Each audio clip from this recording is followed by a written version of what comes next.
नमस्कार साथियों, आप देख रहे हैं सच का है ना। मैं हूं बिंदेश्वर चौधरी। हम इस वक्त मौजूद हैं दिल्ली में और अब जैसे कि जानते हैं कि 2024 का संख्यादान जो है फूक चुका है और कुछ ही क्षण में करीब 2 घंटे के बाद जो है चुनावी तारीख की घोषणा होने वाली है और सरगर्मी तेज है। बिहार से लेकर के पूरे दिल्ली में चुनावी बिल्कुल फूक चुका है। और हम इस बीच एक हम बात करेंगे यहाँ पर हमारे अंधाठाड़ी प्रखंड के हैं नाफिस जी और वो दिल्ली में रहकर मेडिकल की तैयारी कर रहे हैं। उनसे हम जानेंगे कि बिहार में जो शिक्षा व्यवस्था है उस पर हम खुलकर उनसे बात करेंगे और विभिन्न मुद्दे पर उनसे सवाल जवाब करेंगे। क्योंकि उनका हमने देखा कि राजनीतिक से लेकर काफ़ी उनका जो मेमोरी कहते हैं, जो खास करके दिल्ली में रह करके नीट की तैयारी करते हैं और उनकी राजनीतिक में इतनी पकड़ मुझे अच्छा लगा कि हम मजबूर होकर इनसे इंटरव्यू लेने के लिए उनको प्रेरित किए और इनसे इंटरव्यू ले रहे हैं। तो हम आपको मिलाते हैं नफीस जी से, जो कि हमारा अंधाठाड़ी प्रखंड के हैं और उनके फादर पिताजी जो काफ़ी पॉलिटिक्स में भी है, समाज सेवी भी है। तो नफीस जी, आपका स्वागत है। थोड़ा सा आगे आ जाइए।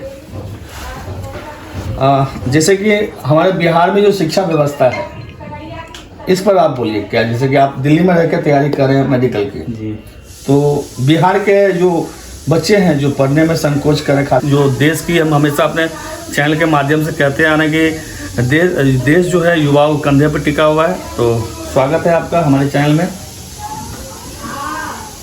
नमस्कार, मेरा नाम एमडी नफीस है। मैं अंधेठाड़ी से बिलोंग करता हूँ और मैं करेंटली बिहार का हूँ, बट दिल्ली से अपना एजुकेशन कंप्लीट कर रहा हूँ, मेडिकल की तैयारी कर रहा हूँ। तो मेरी मुलाकात दैनिक भास्कर में पत्रकारिता का काम कर रहे बिंदेश्वर चौधरी से जी हुई। उनसे मेरी बात हुई तो उन्होंने मेरे को अपने इंटरव्यू के लिए चुना। और एजुकेशन के बारे में आप क्या सोचते हैं, आप बिहार में रह करके दिल्ली में एजुकेशन ले रहे हैं, तो क्यों नहीं आप बिहार में एजुकेशन ले पाए या क्यों नहीं कुछ का ये। तो आप बिहार के एजुकेशन के बारे में क्या सोचते हैं, वहाँ का एजुकेशन सिस्टम क्या है और आपको यहाँ के एजुकेशन सिस्टम में और बिहार के एजुकेशन सिस्टम में क्या डिफरेंस आपको नज़र आया? जी बिल्कुल। तो बस मैं इस चीज़ के बारे में बताऊँ कि बिहार का एजुकेशन सिस्टम जो है वो बहुत ही मतलब वीक है।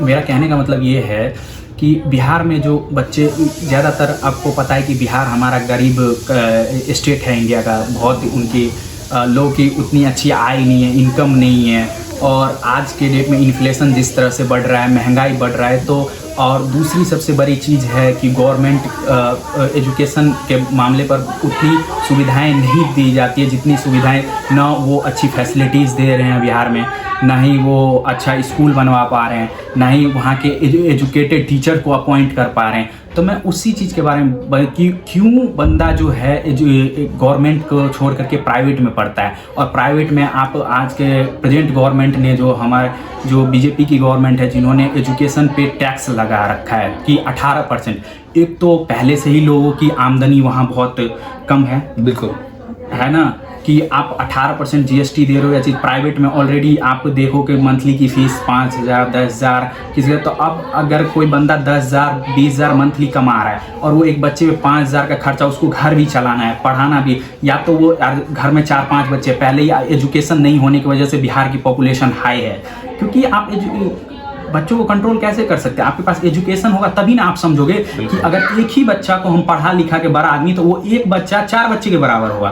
तो यही चीज़ बिहार के लोगों को पता नहीं है कि अगर आप पढ़ाओगे नहीं उसको और ना ही गवर्नमेंट अच्छी से, तो मजबूरी आप प्राइवेट में सब पढ़ा नहीं सकते क्योंकि सबकी आय अच्छी नहीं है। प्राइवेट में पढ़ाने के लिए उनकी इनकम एटलीस्ट कम से कम 20 to 20 और एटलीस्ट मिडिल क्लास फैमिली भी बहुत सारे कंप्रोमाइज़ करते हैं वहाँ के पेरेंट्स सब, कि वो खुद नहीं कुछ करते हैं या आपको बहुत काम करते हैं और फिर जा करके बहुत सारे कंप्रोमाइज़ेस आप लोग अपने घर में देख सकते हैं कि वो इधर का पैसा काट करके बचा करके कहीं से लोन ले करके किसी से उधार मांग करके तब आपको पढ़ाया जाता है। इतने मुश्किलों से आपको प्राइवेट में पढ़ाया। तो मैं यही समझना चाहता हूँ कि वहाँ के गवर्नमेंट को जब आप वोट देते हो या चुनते हो तो कि आपके बच्चों के लिए सोचे या चीज़ के लिए, तो वहाँ से सरकार से आप लोग एजुकेशन पे सवाल क्यों नहीं करते हो। आप लोग जैसे कि मैं दिल्ली में रह रहा हूँ, जब मैं दिल्ली में आया तो जनरली मैं दिल्ली में 5 साल से रह रहा हूँ, तो 5 साल में मैंने ये ऑब्जर्व किया, आप लोग भी न्यूज़ चैनल्स देखते हो, सभी लोग न्यूज़ चैनल्स देख रहे होंगे, तो देख रहे होगे कि दिल्ली का एजुकेशन सिस्टम कितना अच्छा है। यहाँ का गवर्नमेंट स्कूल्स में,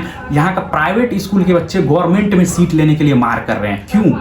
और यहाँ और बिहार में कोई गवर्नमेंट स्कूल में पढ़ना नहीं चाहता। गवर्नमेंट स्कूल में आप जनरली देखोगे तो गरीब घर के लोग जाते हैं, या जो इकोनॉमिकली बैकवर्ड हैं, कहने का मतलब जो अफोर्ड नहीं कर सकते हैं एजुकेशन, वही मिडिल स्कूल में, नहीं तो जो जिसके पास थोड़ा बहुत पैसा है या चीज़ है तो वो प्राइवेट को ही चुनते। क्यों नहीं गवर्नमेंट को चुन रहे हैं, या क्यों नहीं हमारे यहाँ गवर्नमेंट संस्थाएँ को या गवर्नमेंट एजुकेशन को आगे क्यों नहीं किया जा रहा है?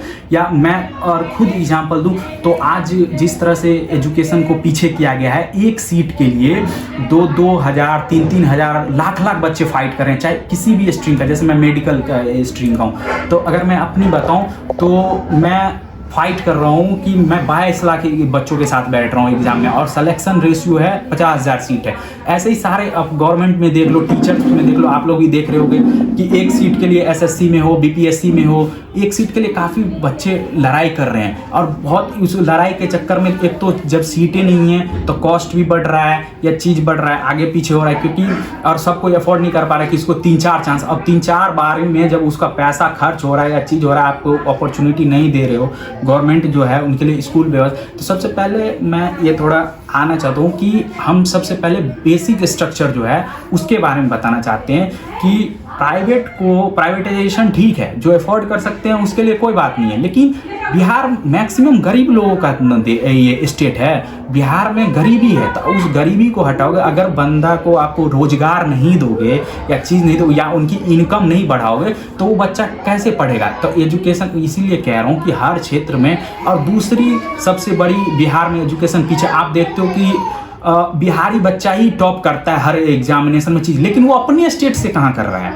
वो कहीं बाहर जाके पढ़ रहा है। वो बहुत, उसके पापा बहुत या उसके घर वाले कितने मेहनत करके पैसा ला रहे हैं, चीज़ कर रहे हैं, वो वहाँ रह करके मेहनत कर रहा है, क्योंकि वो समझ रहा है कि मेरा बिहार में कुछ नहीं होने वाला है, तभी ना वो बाहर रह रहा है। कि अगर उसको बिहार में भी वही अपॉर्चुनिटी मिल जाए, वही उस तरह के लेवल का एजुकेशन मिले, उस तरह के लेवल का शिक्षा मिले, तो वो क्यों कोई बाहर जाएगा पढ़ने के लिए? 1 मिनट रोकेंगे आपको नफीस जी। जैसे कि आप काफ़ी जान रहे हैं कि बिहार में बच्चों को इस तरह से समस्या होती है, तो आखिर इसके जिम्मेवार कौन है? बिहार का एजुकेशन सिस्टम का सबसे बड़ा जिम्मेवार है मेरे अनुसार, और आप लोग भी ऑब्जर्व कर सकते हैं कि हमारी सरकार, इसलिए इस वजह से, क्योंकि हमारी सरकार इसलिए जिम्मेवार है क्योंकि आप एजुकेशन को क्या किए, बिजनेस बना दिए। क्योंकि आप एजुकेशन को बिजनेस में, एक तो ऑलरेडी टैक्स दे रहे हैं, और दूसरी सबसे बड़ी एजुकेशन को खराब किया, एक तो पॉलिटिकल, और दूसरी सबसे बड़ा एजुकेशन को है corruption. Corruption means corruption in education. Corruption क्या है वो मैं बताता हूँ कि आप जो सिलेक्शन कमीशन है, जो टीचर्स को नियुक्त कर रहा है, कहने का मतलब जो अब माने कि सरकारी स्कूल कम है बिहार में, व्यवस्था नहीं है, लेकिन टीचर जो आप सेलेक्ट कर रहे हैं अगर वो भी अच्छा नहीं है आपका, तो भाई बच्चा क्या पढ़ेगा? आप 2000 बच्चे में से अगर कोई 2 बच्चा बिहार का टॉप कर रहा है या बिहार में अच्छा कर रहा है, तो उससे नहीं ना होगा हमारा काम। अगर हमारे स्कूल में 2000 बच्चे पढ़ रहे हैं तो एट लीस्ट कम से कम 1000 बच्चे तो अच्छा काम करना चाहिए और अच्छे से पढ़ाई करनी चाहिए। लेकिन नहीं, 1 से 2 बच्चा कोई वायरल होता है या कोई टॉप करता है या चीज़ करता है पूरे बिहार में या चीज़, तो मास रेशियो क्या है?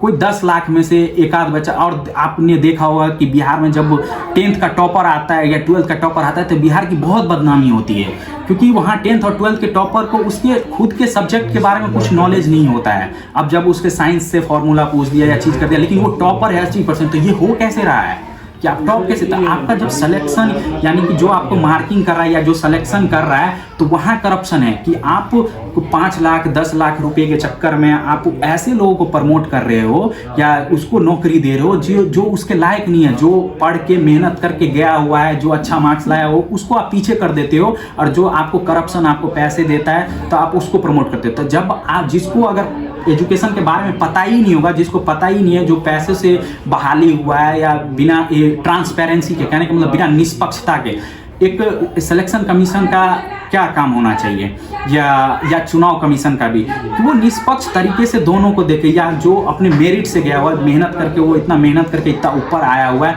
लेकिन उसको चंद पैसे के लिए जो अधिकारी बैठे हुए बड़े, वो किसी और को प्रमोट कर देते हैं, भाई पैसे खर्च कर।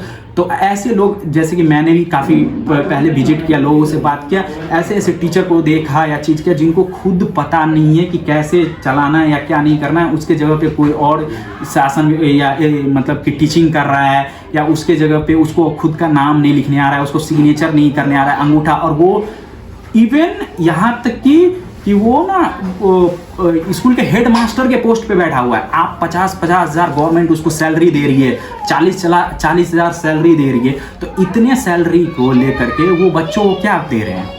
ये बच्चे देख रहे होंगे कि आप सरकारी स्कूल में बच्चे भागते हैं इधर उधर। प्राइवेट में क्या होता है, अब ये भी पता है आपको कि प्राइवेट में क्या होता है कि एक मैनेजमेंट सिस्टम होता है कि अगर वो कोई पैसे ले रहा है तो वो काम कर रहा है। तो जब सरकार इतने पैसे पे कर रही है गवर्नमेंट एम्प्लॉय को, तो वो अपना काम अपने अच्छे तरीके से क्यों नहीं कर रही है? ये आपको देखना, आपकी रिस्पॉन्सिबिलिटी है एज ए टीचर कि आपको वो आपकी जिम्मेदारी है कि आप अच्छे से, और यह सिलेक्शन कमीशन एक अच्छा, तभी हम समाज बनाए। करप्शन तो है ही, आप कोई दिक्कत नहीं, लेकिन शिक्षा में करप्शन मत रखिए। जब आपका स्टेट पढ़ेगा ही नहीं तो वो कमाएगा कैसे, वो आगे बढ़ेगा कैसे? जब ज़्यादा लोग, क्योंकि एजुकेशन आज के डेट में education is the only solution of any type of problem. आज के टाइम पे एजुकेशन के बिना आप कुछ नहीं कर सकते हैं। ऐसा समझिए कि शिक्षा ही सब कुछ है। आप एजुकेट नहीं करोगे अपने बच्चों को, या उसके लिए आप वोट नहीं दोगे, उसके सरकार से आपको बात करना चाहिए। आपको राशन के बारे में बात नहीं करना चाहिए, आपको बात करना चाहिए कि आप कैसे अपने बच्चों को पढ़ा सकते हो, कितनी अच्छी शिक्षा दे। आपको रोजगार के बारे में बात करें कि कैसे आप अच्छे से अच्छे पैसा या लाइफ स्टाइल आप डेवलप कर सको। तो इस वजह से जो है ना, ये गवर्नमेंट को ध्यान देना चाहिए, और ये ध्यान हम नहीं दे सकते सबसे ज़्यादा, कि इसमें ना बच्चे भी इन्वॉल्व हैं। बच्चे भी नहीं, वो अपनी फैसिलिटीज़ को देखते हैं, सरकार से डिमांड नहीं करते हैं। वो भी वोट जो है अलग तरीके से, जब तुम्हारे लिए काम नहीं, फिर तुम कंपटीशन कहते हो कि हमारे पास कंपटीशन ज़्यादा है, पॉपुलेशन ज़्यादा है। तो भाई कंपटीशन और पॉपुलेशन कैसे कम किया जा सकता है? काम करोगे तभी ना। मतलब कि जहाँ एक आप जैसे मेडिकल का मैं बता रहा हूँ, पूरे इतना 14 करोड़ का पॉपुलेशन है बिहार का, और उस 14, मैं अपने फील्ड का बता रहा हूँ, एजुकेशन में 14 करोड़ पॉपुलेशन में पूरे बिहार में 10 से 12 मेडिकल कॉलेज हैं। 12 है भी नहीं, 10 मेडिकल कॉलेज हैं। आप सोच सकते हैं कि जबकि WHO बताता है, या वर्ल्ड हेल्थ ऑर्गेनाइजेशन, या मेडिकल, जब से कोविड आया उसके हिसाब से तो और अच्छा काम होना चाहिए मेडिकल में, और अच्छी सीटें बढ़नी चाहिए, या चीज़ में हॉस्पिटल्स बनने चाहिए, लेकिन कहीं कुछ भी नहीं बन रहा है, या कोई काम नहीं हो रहा है। तो एकाध 5 साल 10 साल में एकाध इतने पैसे जब वो गवर्नमेंट फंडिंग से आती है, तो वो नीचे से ऊपर आते आते जहाँ कहाँ रहा है वो पैसा, ब्लैक मनी में ही जा रहा है ना। बिल्कुल। तो मैं यही कह रहा हूँ कि एजुकेशन का फेल्योर 2 लोगों की वजह से, एक तो सरकार के पॉलिसीज़ की वजह से, और दूसरा कि सिलेक्शन कमीशन जो कि करप्ट हो करके वो क्या कहते हैं टीचर की बहाली करते हैं निष्पक्ष तरीके से नहीं क्योंकि जो टीचर है, क्योंकि अब देखो, अब एक अनपढ़ टीचर वो पैसे 5-10 लाख रुपए खर्च करके उस पोस्ट पे अब वो जिंदगी भर के लिए बैठ गया। अब वो 60 साल बाद ही वहां से हटेगा, तब तक हम कितना पीछे चले जाएंगे। आपको ये सोचना होगा। करप्ट हो, लेकिन यार करप्शन वहाँ नहीं होना चाहिए यार, ये बच्चों के भविष्य का बात है। तो इसीलिए ज़्यादातर लोग, हमारा बिहार आज भी इतना पीछे है, और बिहार को गाली इसलिए दिया जाता है, बाहर में हम लोग रहते हैं तो उसको बुरी नज़र से देखने का यही सबसे बड़ा कारण है कि आप उसको जब पढ़ाओगे लिखाओगे नहीं तो उसको कैसे पता चलेगा कि हमें कपड़े ऐसे पहनने हैं, या हमें ऐसे जीवन जीना है, हमें ऐसे रहना है, हमें ऐसे संस्कार देने हैं। तो वो सब क्या आपको पढ़ाई सिखाएगा, और जब अब उस पढ़ाई को आप जब फिजिकली यूज करोगे, जब आप घूमोगे, तब देखोगे कि नहीं यार, या बाहर आप निकलोगे तो यार ये लोग तो ऐसे सोच रहे हैं, तो दिल्ली वाले कुछ अलग सोच रहे हैं, तभी ना वो उनका।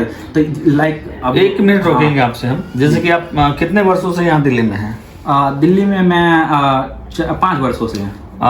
आपको 5 साल में दिल्ली की जो सरकार है और दिल्ली का जो एजुकेशन है, उसमें क्या फ़र्क पड़ा, क्या देखने को मिला आपको? यहाँ की सरकार क्या कर रही है, खास करके छात्रों को लिए? दिल्ली के, देखिए, मैं दिल्ली के सरकार क्या कर रही है यही तो मैंने सीखा कि बिहार में जब मैं मैं खुद एक पॉलिटिकल फैमिली से आता हूँ। मेरे पिताश्री का नाम शायद आप लोग बहुत लोग अंधाठाड़ी में देख रहे हैं तो आप भी जानते होंगे कि उनका नाम मोहम्मद सलाउद्दीन, वो भी राजनीति में। तो मैं ना पॉलिटिक्स को बहुत करीब से देखा, थोड़ा मतलब उतना मैं उनके साथ टाइम स्पेंड नहीं किया, लेकिन जब भी वो घर पे बैठते थे लोगों के साथ या पॉलिटिकल, या मैं खुद जब विजिट करता था जब छुट्टियों में, मैं जनरली हॉस्टल में पढ़ा हूँ, मैं खुद प्राइवेट स्कूल में पढ़ा हूँ, लेकिन मुझे इस चीज़ का वही चीज़ मैं तब डिफरेंस समझा कि जब मैं एक गवर्नमेंट स्कूल के बच्चों के साथ बात कर रहा था, मेरे काफ़ी दोस्त हैं गवर्नमेंट स्कूल में, और जब मैं प्राइवेट में, तो हम लोग बहुत डिसिप्लिन के अंदर थे। कहने का मतलब प्राइवेट में बहुत डिसिप्लिन दिया जाता है कि आपको चीज़ें ऐसी करनी है, ऐसे करनी है, इस टाइम पे आपको डिसिप्लिन सिखाया जाएगा, और आप डिसिप्लिन सीखोगे तो आप ऑलरेडी उस चीज़ के लिए क्या कहते हैं, आप डिसिप्लिन से आप एक अपने आप को एक अच्छा मोड़ दे सकते हो, आप अपनी लाइफ को एक अच्छे मोमेंट में ले जा सकते हो, उस ढांचे में आप हाँ, तो आपकी जितनी अच्छी डिसिप्लिन होगी, जितना अच्छा आपके पास संस्कार होगा, या जितना अच्छा आपको सोचने का तरीका, क्योंकि आपको वो नज़रिया देता है कि हर समय के लिए, हर टाइम पे। और सरकारी स्कूल या हम कह सकते हैं गवर्नमेंट स्कूल बेकार नहीं है, लेकिन वो रेंडमनेस है कि जब मन हुआ पढ़े, जब मन हुआ खाए, 4 दिन नहीं पढ़े। लेकिन नहीं, प्राइवेट में जब आप पढ़ोगे तो आपको रेगुलर 6 बजे 4 बजे ये क्लास करना है, अटेंड करना है, ये चीज़ करना है, तो सारी चीज़ शेड्यूल के अंदर होता है, एक डिसिप्लिन के अंदर होता है। तो इसलिए बच्चों को पढ़ने के लिए भले ना चाह करके भी उसको पढ़ना ही पड़ता है। कुछ ना कुछ, अगर नहीं पढ़ने वाला बच्चा होगा तो भी वो सुन के कुछ ना कुछ सीखता है, अच्छा सीखता है। तो इसीलिए अब जो धीरे धीरे करके और सबसे ज़्यादा मोटिवेट किया जाता है, बच्चों को पूरा फोकस किया जाता है। कोई अब्सेंट हुआ तो सबसे बड़ी सिस्टम है फीडबैक सिस्टम। पेरेंट्स खुद फीडबैक लेते हैं कि हमारा बच्चा क्या कर रहा है, या बच्चा नहीं पढ़ रहा है तो खुद स्कूल बुलाया जाता है पेरेंट्स। कभी देखो सरकारी स्कूल में कि कोई टीचर बुलाए कि आपका बच्चा नहीं पढ़ रहा है या चीज़ कर रहा है, उनको मतलब ही नहीं है, पढ़े आए, पढ़े खाए जाए, कुछ मतलब ही नहीं है उनको। तो यही मैं कहना चाह रहा हूँ कि जब मैं दिल्ली में आया तो दिल्ली में मैंने इसका, ऐसा नहीं है कि बिहार में भी चला, लेकिन वो प्राइवेट जो काम कर रही है वही तो सरकार को करनी। तब मैंने देखा कि यहाँ का गवर्नमेंट स्कूल जो है, वो यहाँ के गवर्नमेंट बच्चे, केजरीवाल जिस तरह से इन्होंने बदला स्ट्रक्चर को, इंफ्रास्ट्रक्चर को, दिल्ली में भी बहुत ऐसा था कि गवर्नमेंट स्कूल काफ़ी ख़राब था। जब उनके पॉलिसीज, जब मैंने उनको पढ़ा या चीज़ किया, जब वो देखा यहाँ के गवर्नमेंट सिस्टम को, तो यहाँ पे प्राइवेट के बच्चे गवर्नमेंट के लिए मार कर रहे हैं, और हमारे यहाँ गवर्नमेंट के बच्चे प्राइवेट के लिए मार कर रहे हैं। डिफरेंस क्या है? फिर मैंने अपना दिमाग लगाया या चीज़ लगाया, मैंने सोचा ऐसा क्यों है, क्योंकि उन्होंने गवर्नमेंट के सिस्टम को प्राइवेट जैसा कर दिया, तभी यहाँ के बच्चे, या प्राइवेट से भी बेहतर कर दिया, तभी प्राइवेट से कट करके, या एजुकेशन को बहुत लेस, यानी कि फ्री एजुकेशन। जब आप इतना, क्योंकि हम इंडिया सबसे बड़ा टैक्स पेयर है, हम इतना ज़्यादा टैक्स पे करते हैं, तो अगर हम इतना टैक्स पे करके और इतनी पैसा जब जनरेट हो रहा है सरकारी फंड से, तो वो एजुकेशन पे हम क्यों नहीं खर्च कर सकते? एजुकेशन ही जब बेस है, क्योंकि जब सब लोग पढ़ा लिखा रहेगा तो वो सही गलत का फैसला करेगा। और हमारे यहाँ आधा अच्छी एजुकेशन देगा तो अच्छा माइंड आएगा। बिल्कुल। तो वही देखे केजरीवाल क्या कर रहा है कि अपने स्कूल्स को, उसने किसी भी टीचर को, यहाँ तो सबसे पहले टीचर अच्छे ही थे, या टीचर थोड़े कमज़ोर हैं, ऐसा नहीं कि मैं कह रहा हूँ कि बिहार में कमज़ोर टीचर हैं, जो अच्छे, देखो जो जिसको नहीं आ रहा है लिखने पढ़ने, भाई उसको तो फायर ही कर दो, क्योंकि वो एक तो करप्शन से आए हैं, दूसरे साइड से, हाँ भले ही उसको कंपनसेट, आप काफ़ी कंपनसेट दियो। ऐसा नहीं है कि पहले भी एक होता है ना, क्या जिसको कहते हैं पेंशन सिस्टम होता है कि रिटायर होने के बाद भी उसके फैमिली को दिया जाता है, या उसको, तो भाई वैसे ही भाई उनको निकाल कर एक क्वालिटी टीचर, क्योंकि अगर 60 साल तक वो पोस्ट पे बैठा रहेगा, तो अगर मान लो एक प्रिंसिपल ही अनपढ़ है, तो वो टीचर को, एक आपका जब लीडर ही अनपढ़ होगा तो वो लीड कैसे करेगा पूरे स्कूल को? तो एक वही चीज़ कह रहा हूँ कि एजुकेशन सिस्टम को बदला है इन्होंने। केजरीवाल ने क्या किया, यहाँ पर एजुकेशन को उतना बेहतरीन बनाया। कहने का मतलब एजुकेशन जो होना चाहिए, वो हमारा शिक्षा जो है ना, वो हमारा जन्म सिद्ध अधिकार, एक नहीं होता हमारे फंडामेंटल राइट्स में। तो शिक्षा को इंडिया में फंडामेंटल राइट्स के अंदर लाना चाहिए। अगर शिक्षा पूरे देश में अच्छा करना है तो फंडामेंटल राइट्स, लेकिन शिक्षा यहाँ बिजनेस है। आप देख रहे हो कोचिंग्स अच्छा पढ़ा रहा है, लेकिन क्यों हम एक्स्ट्रा कोचिंग्स करते हैं या चीज़ करते हैं, अलग अलग माध्यम से, या बिहार से बाहर निकल के पढ़ते हैं, क्योंकि हमारा शिक्षा स्कूलिंग सिस्टम उतना अच्छा नहीं है। तो वो जब हमारा राइट होगा, अधिकार होगा, तो उस पर सबसे ज़्यादा फोकस किया जाएगा। तो यही केजरीवाल समझा कि अगर लोग पढ़ेंगे लिखेंगे तो वो अच्छे से पढ़ के, तो वो अच्छा कंपनी में काम करेंगे, जॉब करेंगे या चीज़ करेंगे, तो वो उससे जो पैसे जनरेट होंगे, अगर देखो, क्योंकि अगर माँ बाप, एक तो सैलरी बहुत कम है, 3-4 बच्चे हैं उसके पास, या पहले वो खा ले या एक अच्छा लाइफ स्टाइल दे दे, तो वो बच्चों को पढ़ाने के चक्कर में अपनी भी लाइफ सेक्रीफाइस करके यहाँ तक पहुँचते हैं चीज़। तो अब आपको एजुकेशन में कंपनसेट दिया केजरीवाल ने, बिजली में कंपनसेट दिया। गरीब लोग, देखो अमीर तो अपना काम कैसे भी कर ही लेता है, लेकिन मैं ये कह रहा हूँ गरीबों लोग भी अगर उतना एजुकेशन में पे करे, उतना बिजली में बिल करे, तो भाई उसके घर में जब पैसे बचेंगे ही नहीं, जब आप सेव नहीं कर पाओगे, तब आप कैसे कार खरीद पाओगे, आप कैसे अच्छे कपड़े पहन पाओगे, कैसे आप कहीं घूमने जा सकते हो? देखते हो हमारे यहाँ, मैं खुद देखा हूँ कि घर में पापा लोग इतना काम करते हैं कि उनके पास फुर्सत नहीं होता है कि वो अपने बच्चों के साथ टाइम स्पेंड कर सके या हॉलीडेज मना सके चीज़, क्योंकि वो सोचते हैं अगर मैं आज काम नहीं करूँगा हम महीने के 30 दिन तो मेरे बच्चे कैसे खाएंगे, या मैं उसके एजुकेशन को फीस या डिले हो जाता है 5-5 6-6 महीने फीस नहीं भरते हैं या चीज़ नहीं करते हैं, क्यों नहीं करते हैं? तो इसलिए मैं कह रहा हूँ कि हमें रोजगार पे फोकस करना चाहिए, हमें सोर्स ऑफ इनकम कैसे लोगों को दें, और वो एक शिक्षा से ही आएगा। आप एक बच्चे को, और शिक्षा आपको ये भी सिखाएगा कि जब, और दूसरी पॉपुलेशन कंट्रोल भी इससे जुड़ा हुआ है, क्योंकि अगर आप शिक्षा में, अगर मान लो आप, एक होता है ना कि आपके घर में एक बच्चा जब कामयाब हो जाता है तो आप सोचते हो ना मेरा कोई बच्चा जैसे तैसे एक पढ़ लेगा तो वो सबको पढ़ा लेगा और एक अच्छा लाइफ स्टाइल, वो एक अच्छा लाइफ, कोई डॉक्टर बन गया, कोई इंजीनियर बन गया, कोई सरकारी नौकरी, तो आप सोचते हो ना कि अब मेरा लाइफ सेट है। तो वही आप सोचो, एक ही बच्चा पर पूरा फोकस करके आप उसको एक अच्छा बना लोगे तो एक ही बच्चा 4 बच्चे के बराबर हो गया। जो 4 बच्चा मिल के कर सकता था वो एक ही बच्चा आप करेगा, तो वही 1 से 2 बच्चे ही कॉन्सेप्ट आ जाएगा, तो वो कौन दे सकता है? एजुकेशन ही दे सकता है, इससे पॉपुलेशन भी कंट्रोल होगा। तो हमारी सरकार ही नहीं चाहती है कि हम पढ़ें, तो अनपढ़ रखें कि हाँ हमको 4 टाइम का राशन मिल रहा है, 2 टाइम का इलेक्शन में 2 टाइम का मिल गया हमको, बस खुश हैं हम उसी में, हमें क्या लेना देना कि क्या चल रहा है नहीं चल रहा है अपने बच्चों के। भाई इसमें हम भी सड़क पे थे, अपने बच्चों को भी सड़क पे रखेंगे, बस यही उनका कॉन्सेप्ट होता है। जैसे कि आपने सुना, इन्होंने पूरी बारीकी से जो हमारे बिहार की शिक्षा व्यवस्था उस पर उन्होंने काफ़ी कुछ कहा और सीखने लायक, प्रेरणादायक है। जो हमारे खास करके युवा वर्ग हैं जो मेडिकल की तैयारी करते हैं या जो भी ग्रेजुएशन में है और तैयारी करते हैं, तो उनको इनसे सीख लेना चाहिए। जहाँ जहाँ उन्होंने खास करके बोला कि बिहार की जो शिक्षा व्यवस्था है, जैसे कि उन्होंने कंपेयर किया कि हमारे बिहार सरकार की और दिल्ली सरकार में, तो केजरीवाल जी ने क्या किया, तो उन्होंने काफ़ी चीज़ फोकस किया। हम उनका और भी पार्ट अगले एपिसोड में दिखाएंगे, आपको सुनाएंगे। तो फिलहाल हम एक छोटी सी और एक चीज़ पूछते हैं कि कुल मिला के इसके लिए नफीस जी क्या निदान चाहते हैं आप? एक बार अगर मान लीजिए हमारे इस चैनल के माध्यम से अगर सरकार तक ये वीडियो पहुंचती है तो क्या उनसे अपील करते हैं कि क्या बदलाव होना चाहिए? बदलाव क्या होना चाहिए? बदलाव ये होना चाहिए, मैं सरकार से यही अपील करूँगा, कोई भी सरकार हो जी, आप सब, सरकार से पहले मैं जनता से अपील करूंगा, क्योंकि करप्शन सरकार में नहीं है, करप्शन जनता में है। कहने का मतलब जनता उसको लूप होल्स दे रहा है कि आप उस चीज़ को लिए, आप अपने बढ़ने के लिए दूसरे को नहीं देख रहे हो, या चीज़ करने, एक समाज के बारे में नहीं सोच रहे हो, या एक सबको साथ लेकर के चलने के बारे में नहीं सोच रहे, आप अपनी बात। तो मेरा यही कहने का मतलब है कि सरकार को इस चीज़ पर फोकस करना चाहिए। इसके लिए रूल 2 सबसे बड़े, कि हमको एक ट्रांसपेरेंट सिलेक्शन कमीशन होना चाहिए जहां 0% करप्शन हो, कि वहां एक जो काबिल होगा, एक लोकतंत्र का डेफिनेशन क्या है? जनता के द्वारा, जनता के लिए, जनता के द्वारा चुना गया जो नेता है, मतलब कि लोगों के हाथ में पावर है। अपने एक वोट के वैल्यू को समझिए। तो अगर आप यहाँ, पहले राजा का बेटा राजा बनता था, आज वो नहीं है, जो काबिल होगा उसी वही राजा बनेगा। तो काबिलियत पर उसके क्या कहते हैं, उसके काबिलियत के हिसाब से आप उसको पोस्टिंग दीजिए, उसके काबिलियत के हिसाब से आप कि हाँ ये डिजर्विंग है तो आप उसको रखिए।